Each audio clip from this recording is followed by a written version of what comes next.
Usage of watercolors is an old and famous art method which is considered both a painting and a medium. Watercolors are made of color pigments mixed in water-soluble agents and are simply prepared for use by mixing the paint, which is available in both forms as cakes and tubes, with water and varying the amount of pigment to get different tones and shades. Originally, animal glues were used as a binder for this purpose, but now acacia gum is most commonly used.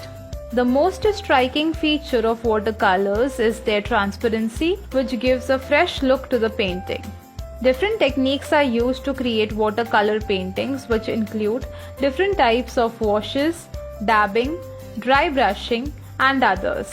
The Penkraft online watercolor course starts with learning how to mix colors with water to get different tones and its different techniques of application, followed by creating basic elements like flowers, leaves, animals, birds, and some necessary do's and don'ts. In this Penkraft watercolor online course, you will learn to execute this art form on natural elements on paper, greeting card, bookmark, and on canvas. Throughout the course, we keep providing tips and tricks to make your experience rewarding and your knowledge of this art thorough.